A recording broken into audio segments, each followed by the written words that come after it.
Hello everyone, I hope you all are doing great and having fun. Today students we will cover the number of legislations in GST. This means that number of acts in GST. There are so many acts that are included in GST. You'll be surprised very much when you get to know the number of acts that are included in GST. Why? Because you've heard that GST is a single tax system, one nation, one tax. Okay, so you might be thinking that there is only one act for GST. But your minds are about to be blown now. You will be astounded to know there are 35 acts in GST. There are 35 acts. Yes, there are totally 35 acts in GST. Let us see. Number of legislations. So there are 35 GST acts in India. There are 35 GST acts.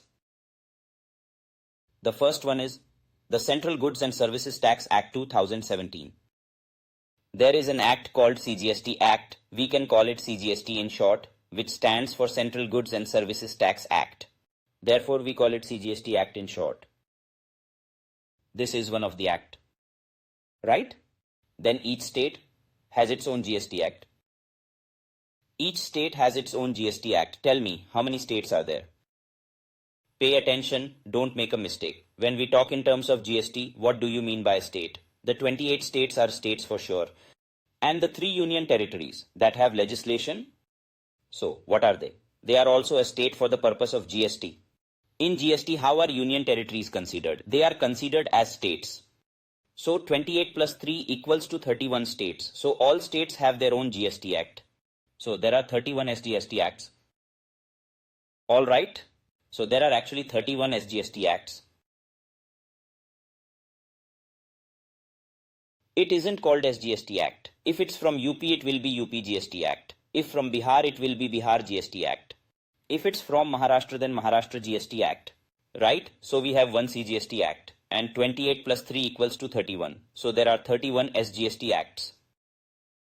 Then after this, here is the Union Territory Goods and Services Tax Act, UTGST Act.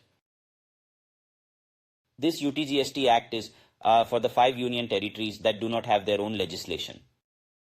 The central government rules them, which do not have their own CMs, etc., and where there are no elections. For those 5 union territories, there is this one act. Right, so one is UTGST Act.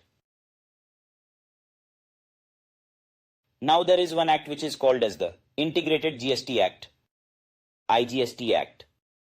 Okay, the Integrated GST Act. Integrated in short, we call it I, and we call this as SGST Act. However, there is actually nothing as SGST, nothing like that. Each state will have a different name for GST. For example, UPGST Act. Don't say S. It will be replaced by UPGST Act, MPGST Act, Maharashtra GST Act, and so on. This one we call it as the UTGST Act in short. IGST Act. So one is UTGST Act and this one is IGST Act. There are so many acts. There is one act which is CGST Act, okay?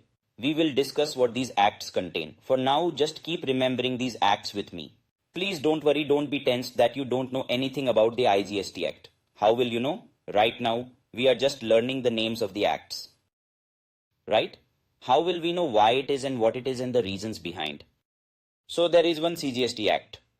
There are 31 SGST Acts, one UTGST Act and one IGST Act. And there is another one here. The Goods and Services Tax, Compensation to States Act 2017. In short, we call it the GST Compensation to States Act 2017. Okay? Okay, so 2017 is applied to all the acts because this law came in 2017. This is in short called GST compensation to state acts.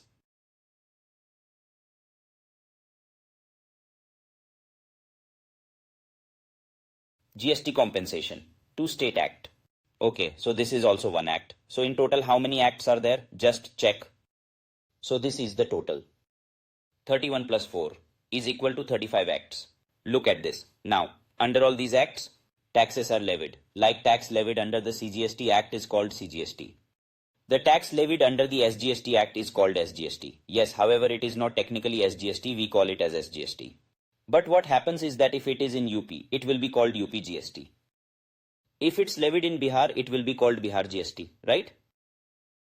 Then there is UTGST, IGST. IGST falls under IGST Act, UTGST under UTGST Act. Tax under GST compensation to states Act is called GST compensation cess. Right? GST compensation cess. Now, first of all, let me tell you where this tax is actually levied. Then I'll tell you again that this tax is imposed under this act. You will be able to correlate it. Let's say, if the transaction is within the state or the union territory, what will be applicable? If it's within the state, it will be CGST plus SGST. Okay? If it is within the union territory, what will be applicable? CGST plus UTGST. When we talk about UT, which UT are we talking about? The 5 UTs which don't have their own legislation. Okay, when we talk about the state, we are talking about, pay attention, 28 plus 3. We are talking about the states and we are talking about these 5 UTs. All right? If the transaction happens outside the state or UT, then if it is outside the state or the UT, then IGST will be applicable. It's very simple. For example, if I am a supplier in UP and the recipient is also in UP, then I will charge both CGST and SGST. Okay, so let's take the example of a UT where there is no legislation. Let's take Ladakh or maybe Chandigarh.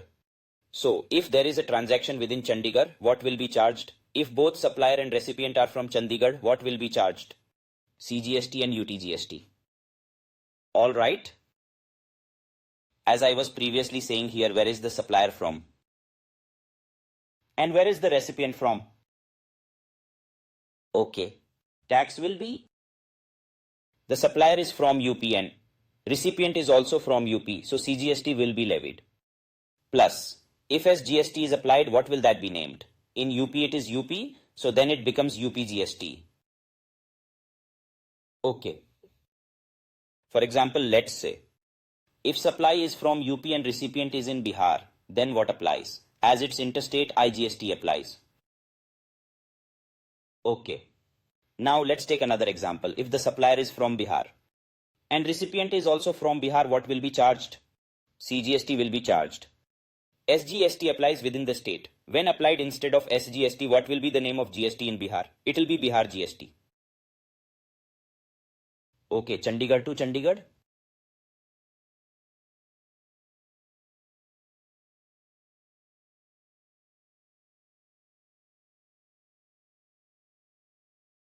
Chandigarh is a UT. It is a UT of this category, a UT without legislation. So what will be applied here? It will be CGST plus UTGST. Please note that the UTGST is not different for every UT. I had mentioned that all 5 UTs have one single act for UTGST. You remember it, right? It's 28 and 3. They have their own separate acts. Just like Delhi is also a UT. It's a union territory. But if supplier is from Delhi and recipient is also from Delhi, then what will apply? CGST plus Delhi GST will apply. It won't be UTGST, it will be Delhi GST. Okay. What will happen if we send goods from UP to Delhi or from Delhi to UP? IGST. To put it simply, this is a direct point, you need not look at it. If it is a UT or a state, if it has changed, the state or the UT it has changed, whatever. Okay, if the supplier state or UT is different and recipient state or UT is different, then IGST applies. From one UT to another UT, IGST be applicable. In fact, I'll give you another example of Chandigarh for instance. Here it's Ladakh. What will be applied? IGST, both are UT. IGST. Is everything clear to everyone? Now you might understand rules of different acts. So CGST is imposed under the CGST Act and the SGST is imposed under the SGST Act. Under UTGST Act, UTGST is levied. Under IGST Act, IGST is levied. So what is this GST compensation cess? Let's see. As I previously mentioned to you, that when GST was being introduced, there was a lot of trouble. GST couldn't be implemented because state governments were refusing to implement GST. So when the BJP government came in 2014, they said that they will not bring a national GST, but would bring a dual GST. Revenue will be split into 50-50. Half goes to state government, other half to central. Now state government says that earlier our VAT and CST were giving complete revenue. Now you will give us half in GST. Okay, we agree we will get revenue, but if it's less than my existing revenue, then what will happen? Considering the amount of revenue we are currently receiving, if it becomes less by receiving half GST amount, then what will happen? Right here Modi ji plays it cool and GST comes into the picture. So what's that? I'm going to tell you the reality now. This is the main thing because of which GST came into existence. Now you are about to hear that. And it's a guarantee given to state government. You have likely heard Modi ji repeat this line. Modi's guarantee. Have you heard that Modi ji guaranteed the state government here? And he said it's Modi's guarantee. Okay, so the revenue that you are getting is a key factor to consider. If you get less than that amount, so we will make up and compensate the differential amount. Okay, in fact, when we move ahead and discuss the GST compensation cess, it will become apparent that the promised guarantee of 14%, it was guaranteed as per the 14% compounded growth rate. Modi ji asked the state government, how much are you getting now? They said 100 rupees. He said 114 rupees guaranteed. If you get less than 114 rupees in GST, we'll give you the rest money in difference. A guarantee of 114 rupees. Now, if we talk about the average, right? The growth rate of VAT and CST, do you know how much it was? So if we take the average of the whole of India, there was around 12% growth. The state revenue of states grew annually by 10%, 11%, 12%, 13%, even 14%. But on an average, the growth rate was around 12% to 12.25%. Okay, now Modi ji has guaranteed that we will have a growth rate of 14%. If your revenue was 100, it will become 114 rupees post GST. Then the next year 114 rupees will increase by 14%. This will be your revenue. If not, we will give you the differential amount no matter how much it is. The state government says, what could be better than this? If you receive more, you keep it. 114 guaranteed. Even if it's 150, it is yours. If you didn't get 114, I'll give the differential. This is said. But how will this difference be given? So the government created another act called the GST Compensation to State Act to give compensation to the states. Under that, another tax was imposed, GST compensation cess. This will not apply to everything. Do you know on which it applies to? It will only apply to the sin goods and on luxury goods. Sin goods? The goods that we call demerit goods, which are completely useless or unwanted, which is not good, just like cigarettes. Government said that will impose on these kind of goods. Right? Second one will be on luxury goods, focusing on high-end brands. You'll charge on the goods that are bad but still in use, which is sin goods, and for goods used by wealthy people, you'll charge with GST compensation cess. As it's charged on cars, GST compensation cess is levied on cars. Therefore, we can see that this is applied to luxury goods. Pay attention. We are not learning this now. This is simply a GST introduction. Chapter name is important. Remember the chapter name. Don't think you didn't learn a lot about the GST compensation cess. You only learnt a little of it. I just wanted to tell you the name. Therefore, it's a little bonus that I gave you extra information. Alright? Hence, a significant question might come in your mind after that. That am I going to teach you these 35 acts? 35 acts, really? No. Don't worry at all, students. In today's session, I intend to clarify you on how many laws and how many acts I will teach you. Let's see. The CGST Act, yes, definitely you have to read. So if there are 31 SGST acts, does that mean you have to learn all 31 acts? No, all the acts are same. Okay, so we are referring to a singular and identical act, right? For example, the Bihar's GST Act, which is the Bihar GST Act. Comparing the act to the UTGST Act, you'll see that wherever Bihar is written, UP is replaced, that's it. We are doing just like in a Word file, find and replace. You know how to use the replace command in the Word file, right? It's just the same. Find and replace, that is how it's done. Right? So all of this is the same act. From where do you think it is copy pasted? This act is a copy paste of the CGST Act. Okay, that's clear. So there's no need to read the SGST Act. It's a copy paste of CGST Act. They are all the copy paste of one SGST Act. Okay. So as much as CGST is levied, SGST is also levied. For instance, as I was explaining, here CGST will be levied, then UPGST will be levied as well. For example, if the tax rate is 18%, then 9% this and 9% this. And if only IGST is applicable, then it will just be 18%. If two taxes are imposed, they are split equally.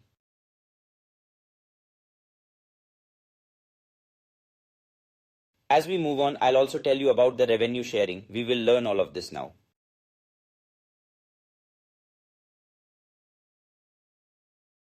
So it means I don't care about these 31 SGST acts. If we see UTGST, it's a copy of CGST. It's just the same as CGST Act. We can skip reviewing it.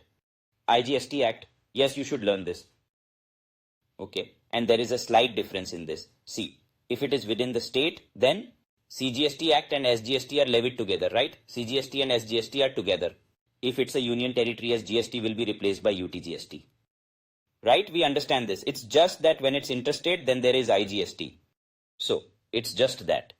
It's just that. You have to see in the IGST Act related to interstate trade. Rest, 98% or almost 99% of things are just the same as those in the CGST Act.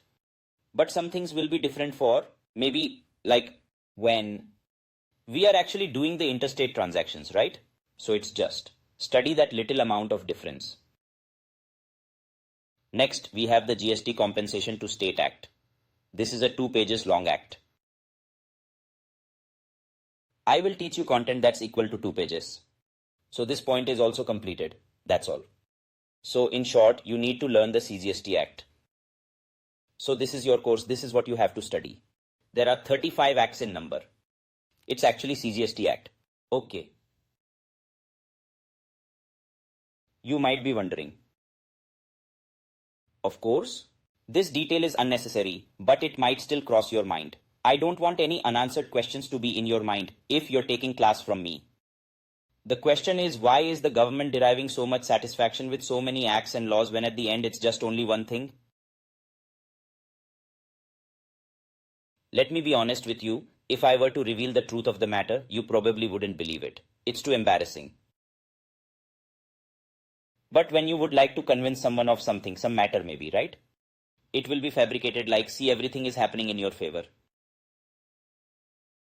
It is possible that you may not get the situation when the government was unable to implement GST at any cost.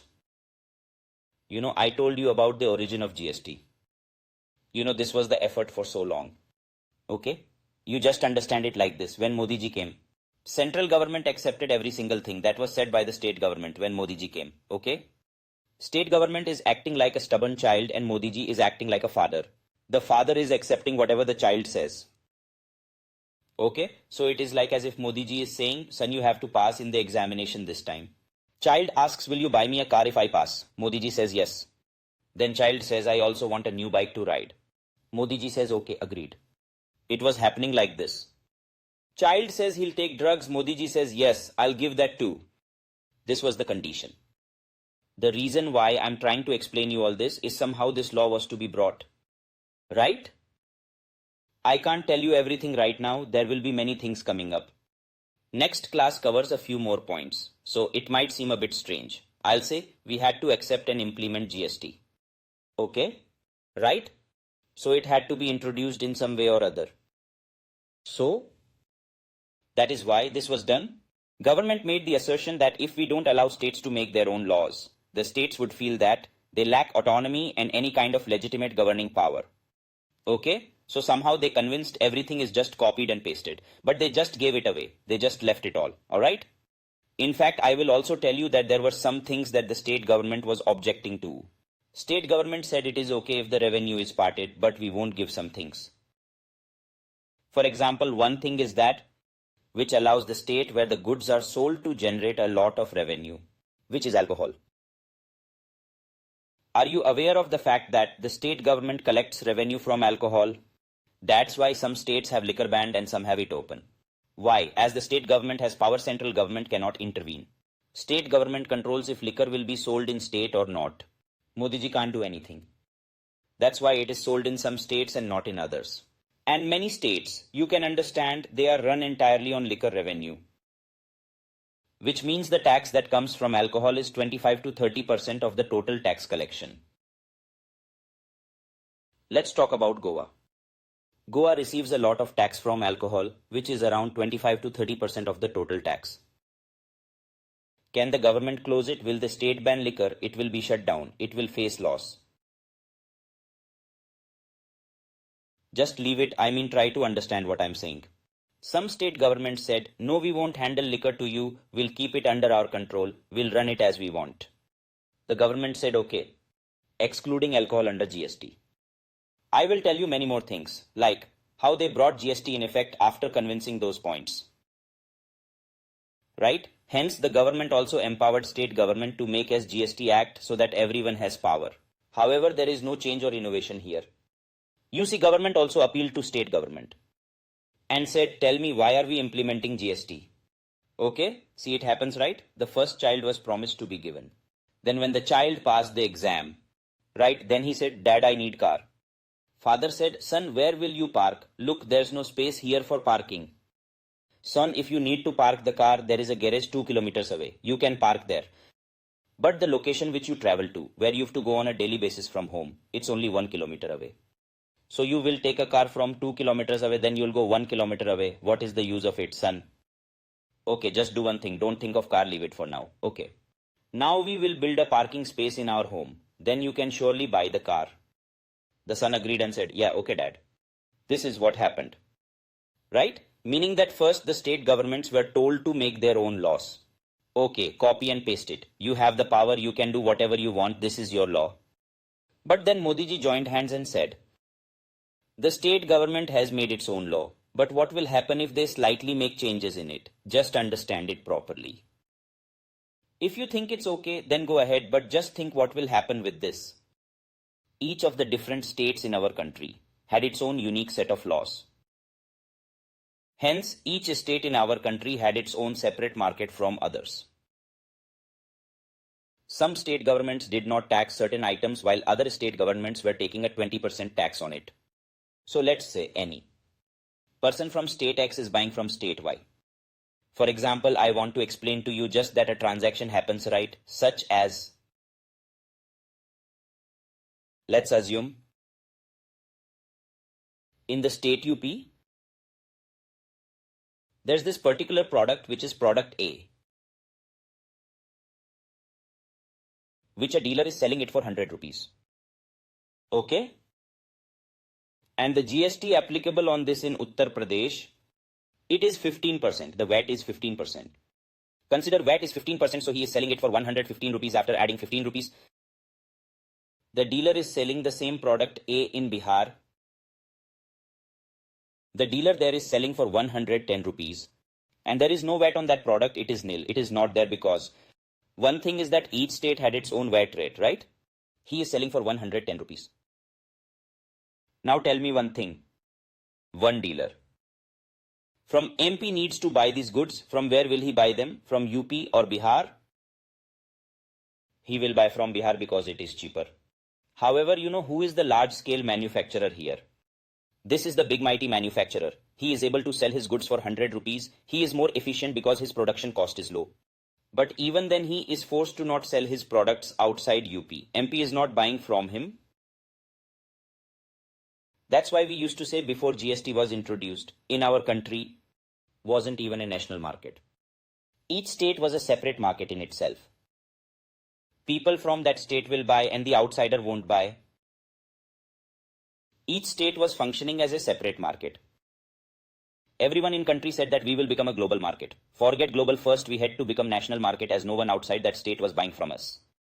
Now you tell me what is meant by a national market. A national market means, in India we will buy from the one who is giving the best product at the best rate. See, he is giving at best rate, but even then we are not buying from them because of taxes. We were not even a national market. How we could become a global market? The GST was brought in to make India one nation, one tax, one market. The goal was to create one market. How will it be created if each state government interrupts the GST Act by adding their own laws? Modi ji requested to not meddle with any of the GST laws. If you will bring up any complexities, then again our country, which was a state market and individual market, it will remain like that. Don't you want that first our country should become a good national market and then it becomes a global market? If someone in UP is making very good quality products at very low prices, don't you think the whole country should buy from him so that he grows further and he can sell in other countries? Right? But unfortunately, we are not encouraging such manufacturers.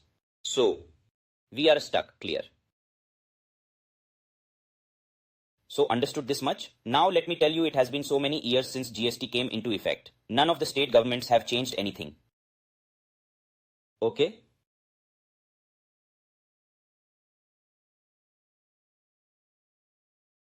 Now let's understand what is GST, what is the goods and services tax. The first point, GST is a destination-based consumption tax.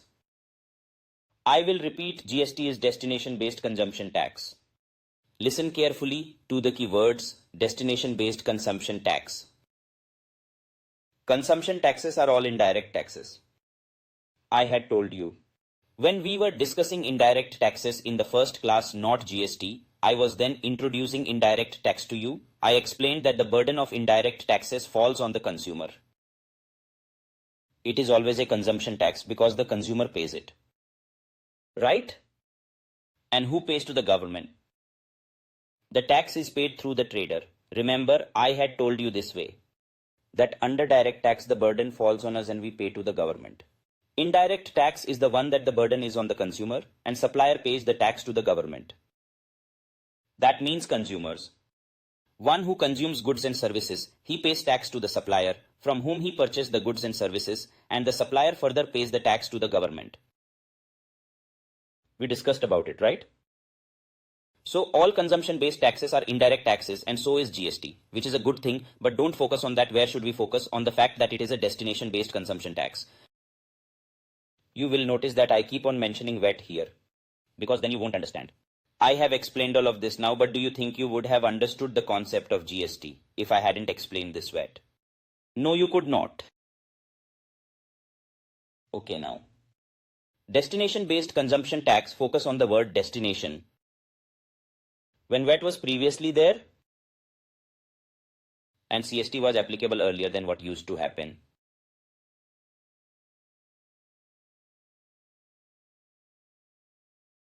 We are talking about earlier times, a supplier from UP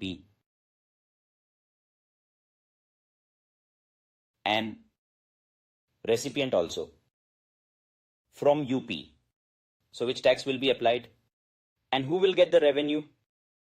Do you know that VAT and CST were whose revenue? Both revenue were for the state government. Now listen to the question carefully. The supplier and the recipient is from UP. Which tax will be applied? VAT. It is applicable in UP. The revenue will go to the UP government. It's simple. But if a supplier from UP is selling goods in Bihar, then which tax will be levied? Then CST will be applicable. See, we have become habitual of writing CGST instead of CST. CST. We are not used to CST anymore. So, the supplier is from UP and the recipient is from Bihar, so CST will be applied on this. Okay, but now who will be receiving the tax here? The UP resident sold goods to the Bihar one and charged CST. Which government will get the revenue? Certainly some state government will get it. This is known as central sales tax. Many students get confused and think that because it says central, it might mean central government as it is written like that. However, I am going to explain this to you as well. Okay, let me explain you this as well. That the CST was revenue for central government, but central had given it to the state government. This was the revenue of the central government, but the central government gave it to the state government that you utilize it. Okay. But which state government will receive is the question. This will be given to the UP government. If UP supplier had charged the CST, right, so he will give it to his government. The UP supplier applied CST to his bill. He collected money from Bihar resident and CST was given to the UP government, his own government. Now tell me what happened after the GST came into effect. After GST came, supplier from UP is selling goods in Bihar. So what is being applied? IGST. Okay. Who will get the IGST? CGST goes to the central government. SGST is received by the respective state government to which it belongs. But now tell me who receives the IGST? IGST will first go to the central government. Okay, and the central government will give 50% of the received tax, do you know to whom? To Bihar government.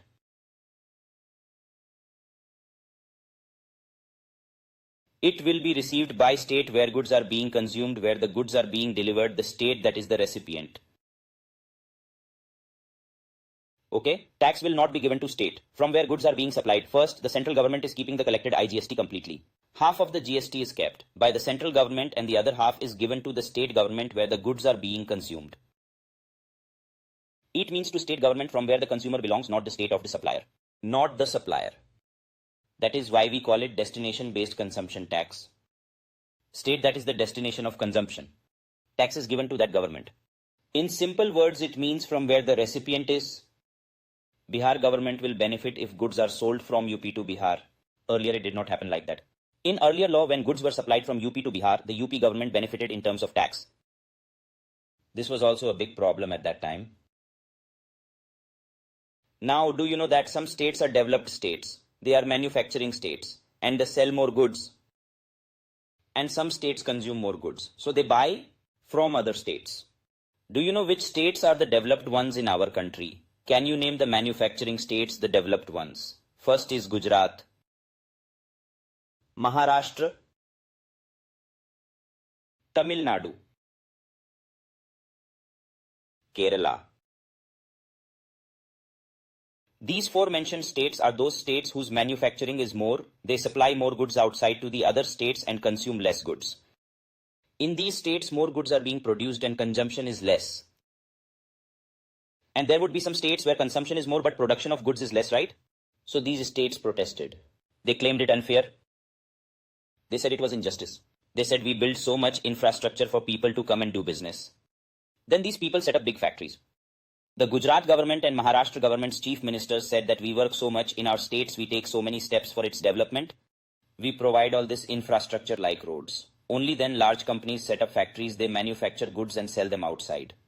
So should we get the tax for that or they should get the tax where the goods are being sold? This won't work.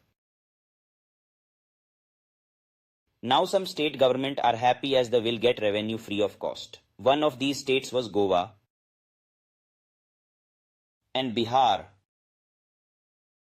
These states consume more, right? So these states were happy that now we will get taxes because people here buy more goods.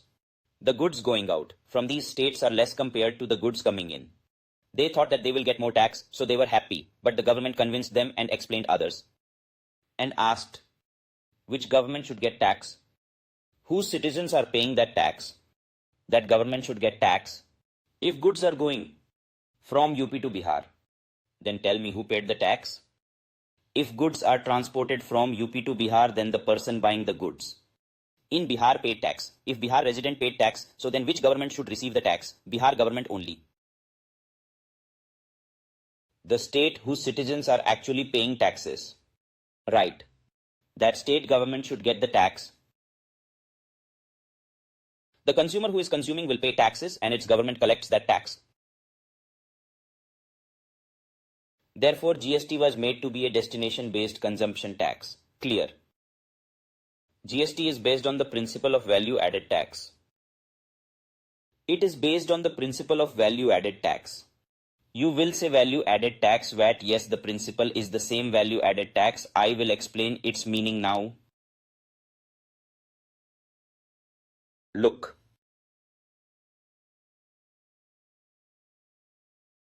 Manufacturer sells to wholesaler. The wholesaler sells goods to the retailer. And the retailer sells to the consumer. Okay. Manufacturer is selling goods to wholesaler for 100 rupees. And plus 18 rupees GST is levied on this. For now, I am denoting this as GST only, although I have told you that GST is not the tax. What's tax if trade is within state? Then it's CGST and SGST. If it's outside the state, IGST. But leave it. We are not focusing whether it is CGST, SGST or IGST. We are collectively calling it GST. Okay. Manufacturer sold goods to wholesaler for 100 plus GST, total 118 rupees. The wholesaler is now selling the same goods to retailer. Let's say for 125 rupees. What is 18% of 125 rupees? 22 rupees. And 50 paise, so 147 rupees 50 paise. Let's say if the retailer sells to the consumer for 200 rupees, GST of 36 rupees will be levied, so 236 rupees. Clear? Manufacturer sold to wholesaler for 118 rupees. Wholesaler sold it to retailer for 147 rupees 50 paise at 18% GST. 18% GST is being added at whatever price he is selling at. Retailer sold it to the consumer for 200 and adding 18% GST makes it 236 rupees. Okay? Now in this transaction, who pays how much GST to the government? This is the government. How much GST manufacturer will give to government? The manufacturer will pay as much GST as he took from the wholesaler, which is 18 rupees here. Okay. How much did he take? 18 rupees, so he will give 18 rupees tax to government. How much GST will wholesaler pay to government? How much GST will the wholesaler pay? How much GST did he collect from retailer? Please note, ultimate burden of the GST is borne by the consumer. These traders don't bear it, they collects and pays GST. Their work is to collect and pay to government. The manufacturer will collect the GST of 18 rupees and pay to the government. Clear? The wholesaler collected 22 rupees and 50 paise, but 18 rupees GST from it was given to the manufacturer. Okay, he has collected 22 rupees 50 paise but also paid 18 rupees. Will wholesaler pay the GST? No, but he has paid it. 100 plus 18, bought it for 118 rupees, the trader does not pay GST. Government is asking to deduct 18 rupees that he paid out of the 22 rupees 50 paise of GST and give government balance amount. What will the wholesaler do? From 22.5 rupees. From 22.5 rupees, he will deduct 18 rupees. Okay, will give 4.5 rupees to the government. Okay. Now we come from the retailers to the government. How much will he give? The retailer collected 36 rupees of GST from the consumer. He got 36 rupees, but he has given 22.5 rupees to the wholesaler. How much GST is paid to government? Output tax minus the input tax. Output means sales tax, input means purchase tax. Will you remember this or should I write? Tax paid to the government is how much? Tax paid to government. This is the output tax minus input tax. Output tax means tax on sale, and the input tax means that the tax on purchases.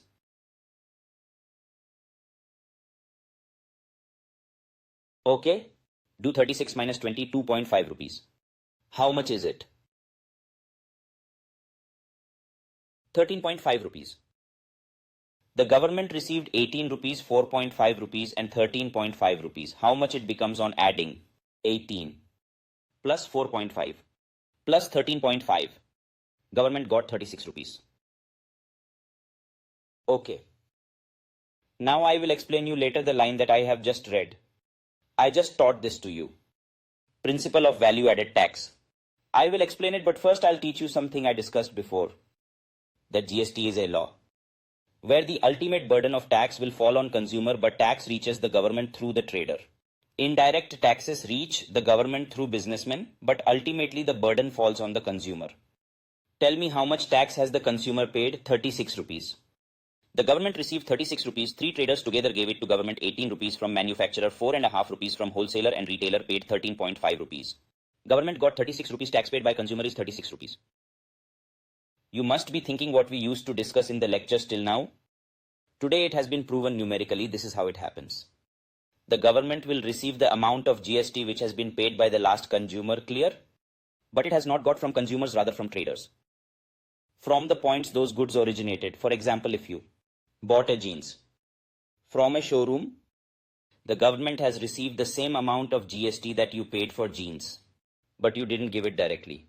The amount of GST you have paid to the shopkeeper, to the retailer. Note that the same amount of GST has reached the government, but in parts, some from manufacturer, some from wholesaler, some from retailer, like this. Okay, sir. So we did understand it now. Yes, the concept is clear. Now let's discuss GST. GST is a value-added tax. This means that the more value one adds, the more GST they will have to pay. Okay? Now, how much value addition did the retailer make here? Can you tell me what is the retailer's value addition? Retailer's value addition. The retailer sells goods for 200 rupees that he bought for 125 rupees. So his value addition here is, it is 75 rupees. How much value addition did the wholesaler make? Let's find out how much value did wholesaler add. Wholesaler added the value of 25 rupees as he sold the product worth 100 rupees for 125 rupees. How much value addition was done? Item of 100 sold for 125 rupees, value addition of 25 rupees. The retailer has added a value of 75 rupees. They pay tax to the government as per the value addition they make. GST rate was how much? 18%. So 18% of 75 rupees is 13 rupees 50 paise. 18% of 25 rupees. 4.5 rupees. Now we have considered this manufacturer as the first one here. Sometimes what happens is one manufacturer buys the raw materials from another manufacturer. Then the chain will become larger and complex. We won't discuss it right now. We will discuss later. As this was the first manufacturer, so he didn't get anything from anywhere. He created this himself. So he did value addition of 100 rupees. If this manufacturer would have bought this for 10 rupees from someone and sold it for 100 rupees, like he got raw material for 10 rupees and sold for 100, then the value addition would have been of 90. So we would go back one step. It won't matter. It will be the same. So he has made the complete value addition of 100 rupees. He is the first manufacturer. As he did not procure anything from anywhere, he is doing value addition of 100 rupees and its 18% is 18 rupees. Pay attention. Whoever has added whatever value. The GST that they have paid, actually they have given the tax of their value addition only. He had paid 18 rupees, he paid the tax of his value addition. He paid 4.5 rupees, he paid the tax of his value addition. Retailer has also paid tax of the value addition he had done. Everyone is paying tax of their value addition. Did you get it? Okay. That's why GST is a value addition tax. Now let's see what is given next after the value added tax here. GST emphasizes on voluntary compliance and on account-based reporting and monitoring system. In our country, all the laws have voluntary compliances. Voluntary compliance means that we report our taxes ourselves. This same thing happens in income tax. We ourselves declare our income taxes. The government doesn't inform us our tax amount to be paid. That this is your income, no, we declare our income ourselves. Similarly, in the GST, we disclose our sales. This is voluntary compliance. But now times have changed. The government has created a complete control system. If you understate, it will be traced. Okay. Even today, it is voluntary compliance. The government won't tell you the tax amount, you have to disclose it. Okay. It's a comprehensive levy and envisages tax collection on the manufacture or sale of the goods and provision of services. It's comprehensive levy or single levy. One tax is levied on manufacture, sale of goods and services, everything. Okay. Earlier separate tax was levied on manufacture, which was excise duty. VAT and CST were levied on the sale of goods. And provision of service means providing services, and service tax was levied on this. What was there earlier? Excise duty was levied on goods manufacturing. Excise duty on goods manufacturing and then on sales of goods. VAT or the CST was charged depending whether it is interstate or intrastate. If providing services, then service tax. All of these taxes merged and became GST.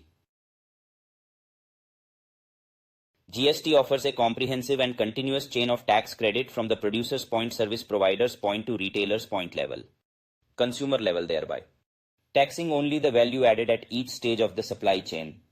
I have explained this to you that every time you get a tax credit. What does getting a tax credit means? Tax credit means you can reduce input tax. If you want, you can write like this. It means that you can deduct input tax from output tax. If we say that you can deduct input tax from output tax, then you will say that you get the tax credit, right? Thus, this is what happens in GST, that you get a tax credit. So due to that, the government receives tax of the value addition that is taking place at every stage. I have now even showed it practically, right? The value addition that is happening on every stage, that much tax is going to government. Thus, only the final consumer bears the GST. I explained it in the last example that final consumer bears the whole GST. As per that practical example, the consumer paid 36 rupees and government received 36 rupees. Consumer bears the GST charged by the last supplier. That amount is equal to what? The amount that last supplier collects. You can see that the last supplier collected 36 rupees. Consumer beared 36 rupees. 36 rupees was collected by last supplier, and in total 36 rupees was paid to the government. If you look individually, then everyone gave as much as the value addition they did. Only the final consumer bears GST charged by the last supplier in supply chain with set of benefits for all the previous stages. You will get the set off of every previous stage means you get credit for everything that you have purchased in that time. Since only the value added at each stage is taxed under GST, there is no tax on tax or cascading of taxes under GST system. Since only the value added at each stage is taxed under GST, what happens at each stage is GST is only charged on value added, which gives no cascading effect. There is no tax on tax. Why is it given that there is no tax on tax? There is no cascading effect. Cascading effect means tax on tax. Okay. Cascading means tax on tax. So now there is no tax on tax. Why is it saying so? Because earlier tax was levied on tax. You will be surprised to know about old days. I will explain you about that. So which is why this is given. Earlier there was a manufacturer who used to sell the goods for 100 rupees. Okay. On 100 rupees excise duty was applied by him. Since he's a manufacturer, so he'll have to take manufacturing duty on goods. If excise duty was 20%, then add 20 rupees and total is 120 rupees. Now suppose on top of this VAT would be applied, which is sales tax, VAT or CST would be levied. And if this is 10%, so 12 rupees is applied. 10% as tax on 120 rupees, which is 12 rupees, and total is 132 rupees. Are you able to pay attention? That 10% of this is not levied on this, 10% of this is levied. Okay. So tax was levied on tax, right? Means VAT levied on this 20 rupees, right? So in the old days, tax was levied on tax. Now there is only one tax, so tax on tax will not happen. This is what is given here. They are telling that GST is very beneficial. There is no cascading effect, means there is no tax on it. Okay. Now students, you might ask that if it is so good and beneficial, then why are people opposing against the goods and services tax? If anyone remembers, when GST was about to be implemented, there was a huge public outrage in Surat. If you don't believe it, you can also search it. Search it on Google, Surat. Here you can write Surat protest before GST launch. Search it. You will be scared after watching that, and those from Surat know and must have seen it in front of their eyes. It felt like whole population of the city was on the roads. But why did it happen? Why? Because 5% of GST was imposed on textile industry at that time of launch of GST. And Surat is a major textile industry. Only clothes are sold here. And before GST came into picture, the VAT CST system had no tax on textiles. Textiles had no tax. And suddenly this tax came. So then a big issue was created there. Okay. But let me tell you one thing. What I have seen, no matter what happens in the world or the country or how many protests happen, if Modi ji announces something, it will definitely happen. No matter what you say. I've learned that much in these years. And now businessmen also know that protest is of no use. If government has decided something, then it will happen. Students, earlier if the government wanted to do something, people used to protest and stop that thing. And country was not growing. Because some people are on strike, some are protesting, and some are on hunger strike. This government says do what you want to do. Okay. If you go on strike, we will stop your strike. Okay, what we are saying will definitely happen.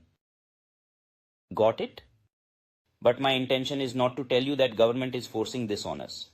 Students, whatever is done by our government, you know what? Sometimes good and bad is not the only concern. We are comfortable with things that are familiar to us since start. The reason I'm taking the time to explain this because you need to understand law completely. You should feel the law and dive into it deeply while studying. Because students, this law is something that you will be living with from now on. This is what you have to follow and do. These topics will revolve repeatedly around you. So you need to take this up in as much detail as you can and just try to soak it up. Learn about all its good and bad aspects. For example, there is a road in my neighborhood which is very rocky. But I have been riding a bike on it for the last 10 years. No, it's been 15 years. And students, I have practiced so much that I can drive the bike very comfortably even on that bumpy and damaged road. No accident has taken place. Now I am so confident that I can drive with my eyes closed. I know everything, where to apply brake, where are all pits, where to drive slowly and steadily. I keep an eye around me, but I have learned how to drive on that road with safety. There was never an accident. Now Modi ji came and constructed smooth road which is perfect. Just like Hema Malini's cheek. Now you would say, what is relevance of bringing up Hema Malini in this particular context? Students of this generation might not have heard about Hema Malini. She is a Bollywood actress. And this line, this is not my line. I suddenly remembered this line said by Lalu Prasad Yadav. Now you will say, who is Lalu Prasad Yadav? He was the chief minister of Bihar many years ago. And he was the chief minister for so many years that he used to say that as long as there is potato in the samosa, Mr. Lalu would be the CM of Bihar. Right. So he was giving some speech during his election campaign. And I remember that line since that time. I was a child back then. But that line is still stuck in my mind. He said that if our government returns to power once again in Bihar, so our government will make the roads of Bihar very smooth, just like the cheeks of Hema Malini. So his speeches were a bit weird. Okay, he had a different style. He was Bihar's chief minister but famous all over the country. Okay. You know about him or not? Now you may not know about him. Okay. Now let's go back to Modi ji. We got diverted and started talking about Lalu Prasad Yadav. So Modi ji built a very smooth road there. Got it? Now I fall every day there. While driving bike, I fall every day. Okay, then the media came. Media was doing survey in my colony and asked me that now that the road is built, how do I feel about it? The roads are now smoother and better for driving. So firstly, I went to them and complained about the useless road. Accidents are happening daily. Earlier the roads were so nice. We used to travel on them by getting continuous jerks and bounces. Tires of vehicles are slipping on these every day, and why is it happening? Because we are not used to it. This is the matter. Have you seen the movie Mohabbatein? In that, Amitabh Bachchan used to frequently repeat this. I don't like change at all. Listen to me. Our country is like this. I am telling you a very crucial thing about our country, that it doesn't like change. If you make any changes, there will be protests against it. Whether good or bad, things shouldn't change in the country. If anything changes, we will disrupt. This is what our country is. We can't adapt to the change. We think change is bad. We consider change itself as bad. We don't see whether it is good or bad. Understand this. Right? So when we are saying again and again that GST has been brought after removing so many laws, then what was the main problem? Traders now have only one law to comply with as compared to complying with multiple laws earlier. So this should lessen our troubles, right? And I'll tell you, the old tax rates were higher than the new tax rates. You will say, sir, what are you even saying? The tax rate has significantly reduced under the GST? Yes, by a lot. Secondly, So many laws have been removed whose compliance burden used to be so high. The businessman is filing returns for excise, VAT and CST. He is complying with so many laws. Now only one law is to be followed with even less tax rates.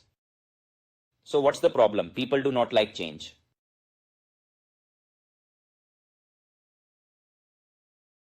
Right? Well, now it's not like you can create an opinion this quickly about whether GST is good or is it bad. We are learning with a slow pace, okay? And students, you will find out more things from time to time. Remember, I never give opinions. I try my level best to make you capable enough that you can form your own opinion. Okay. All right. So GST says there is no tax on tax. Then comes GSTN. Now what is it? Listen to me. GSTN is a company. Goods and Services Tax Network is a company. Okay. GSTN is a company, and this company has built the entire network of GST. So it is called GST network. Okay. The entire network, the website of GST that is visible to you.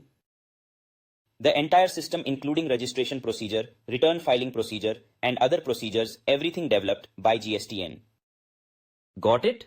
So do you know about the equity shareholding of this company, about the equity of GSTN?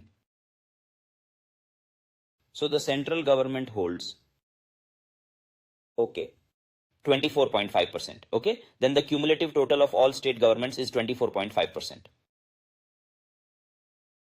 And total is 49%. Now the remaining is with private companies, which is 51%.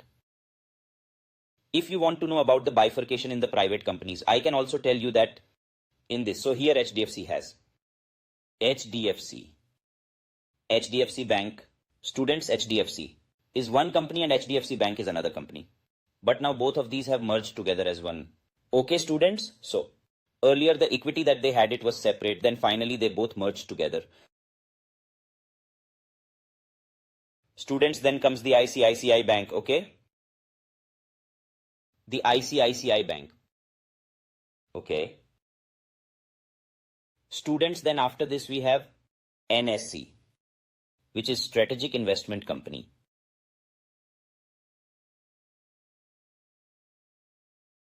And LIC, Housing Finance.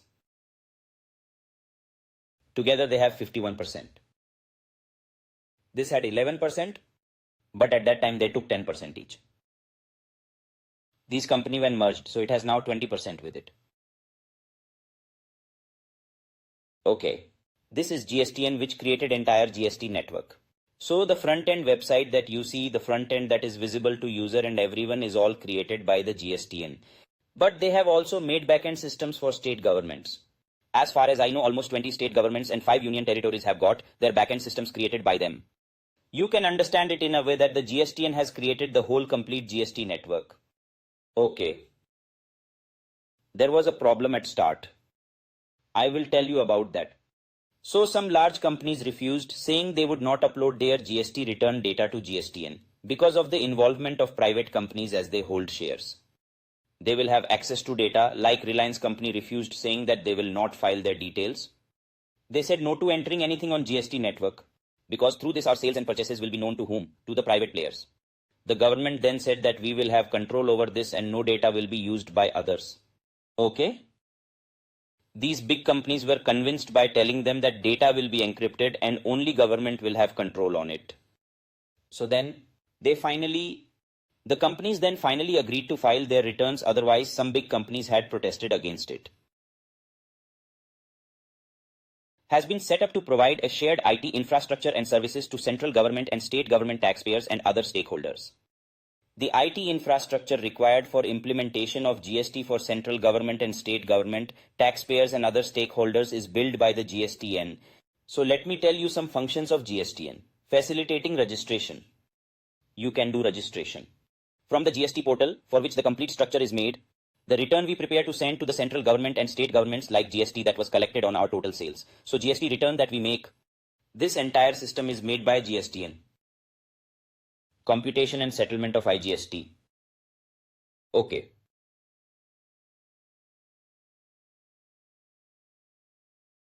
Let's suppose I am a businessman from UP. Okay, I am a dealer from UP. If I sell goods in Uttar Pradesh, so what will I charge? CGST and UPGST. Okay. And if I will sell goods in Bihar, what will I charge? IGST. Okay. I will charge CGST and pay it to the central government. I am a dealer in UP. I will pay my UPGST to the UP government. Okay. Now the dealers of Uttar Pradesh are being told to charge IGST. If they sell goods in Bihar or if they sell goods in Maharashtra, then they will apply IGST. Got it? If it is sold to another state, then IGST is levied on it as well. Sold to Maharashtra. Then he sold to Madhya Pradesh, IGST is levied on all of it. Okay. When this UP dealer files his return, he says he sold this much goods to UP, Bihar, Maharashtra and MP, telling how much he sold to each state.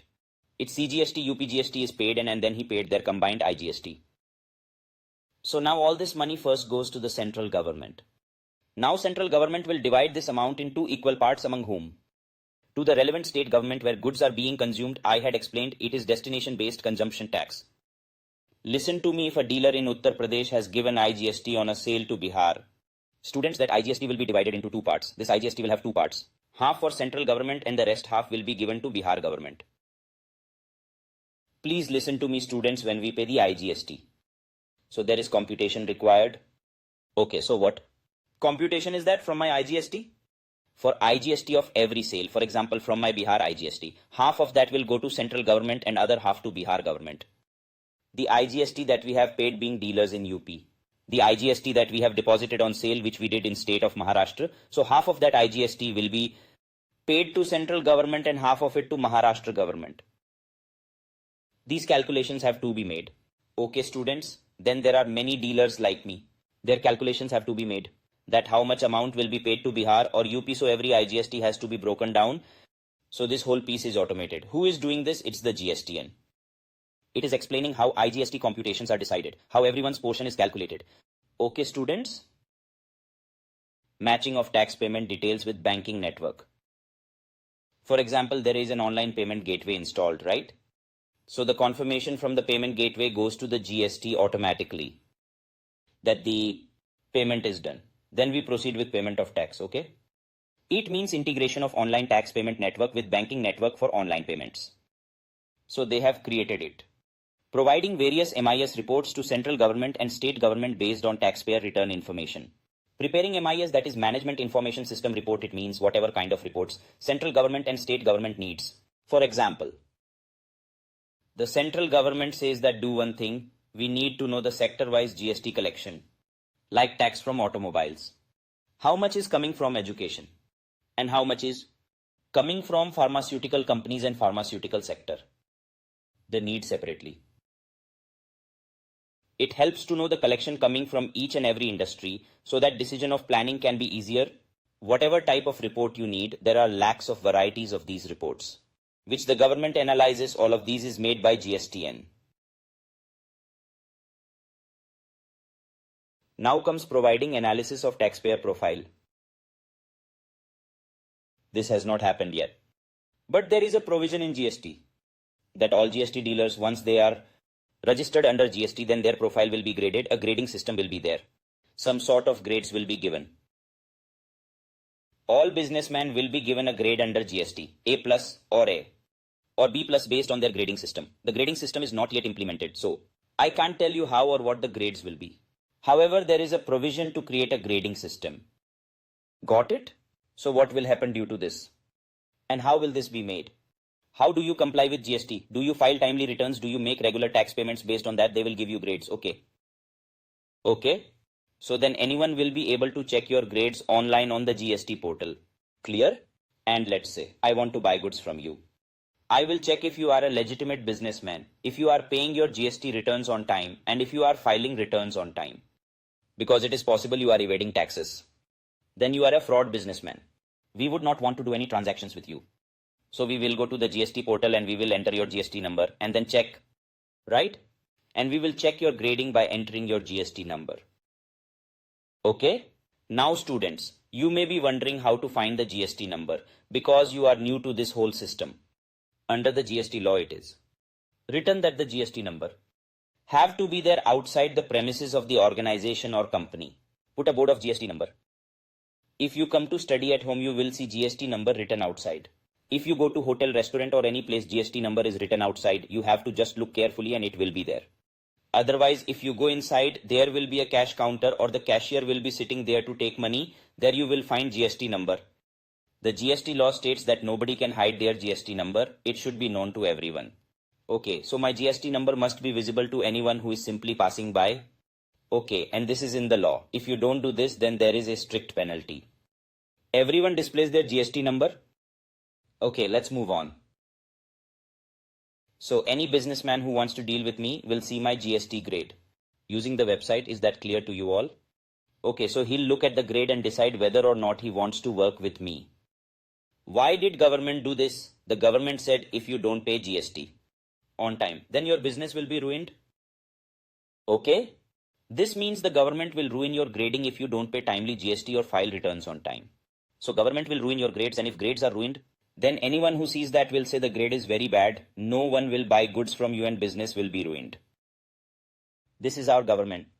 It clearly says if you wrong by me, then your business will be damaged irreparably. So the trader will say let's do business later. Even if a customer is on his shop on the last day of GST return, shopkeeper will say move first, let me file my GST return. They will not sell the goods first but will file GST return first. But as of now there is no grading because there are a lot of non-compliances now. If this gets introduced now, their grades will be ruined beforehand. Government is giving time to everyone to come on track and comply properly. When only few will be the non-compliants, then grading system will be able to differentiate among the honest and dishonest. If this system is introduced right now, then everyone's grades will be ruined, so it is not here. Running a matching engine for matching reversals reclaim of input tax credits. It's so difficult to explain this to you. That what is this feature? But I'll give you a little idea. That the government have created this entire online matching system. For example, I am a trader and I have sold you goods. Okay students, so as soon as I enter my sales on the GST portal, that means as soon as I file the returns of my sale in GST, okay? Where I will explain that I sold goods to you, then your purchase will be automatically reflected. You can see your purchases. Got it. So now the government has created this matching system, okay? This has very strong control. Now understand one thing. Every trader from whom you buy goods, they file their sale returns. So the government knows about your purchase. Do you know? Students, you will not be able to cheat even if you want to, for example. Government knows that you bought goods worth 6 crores in 1 year, and how? Because all the vendors who sold goods to you, they all filed their sale returns. So they showed that. So your purchase is 6 crores. Now you might be thinking that I will not disclose my sale net worth. How much did you sell? You thought will say sale is 1 crore rupees. Here government says purchase is 6 crores, so sale has to be higher. Are you trying to fool us? You will be traced automatically. Now everything is being matched online. Okay. Matching, reversal, reclaim will be understood with time. Right now you don't know the input tax rate, so it's difficult. You can understand that all these mechanisms are created by the GSTN. Is it okay, students? So right now ignore all this information and remember that GSTN is a company who built entire GST infrastructure, the IT infrastructure, the front end and back end all was created by GSTN. So whatever you are doing on GST portal or the information government is deriving from it is all created by the GSTN. Students, I think this much is enough for today's class. You have heard this once, revise it again one more time and create a strong command over starting classes of this topic before watching next class. Okay? Bye, see you in next class.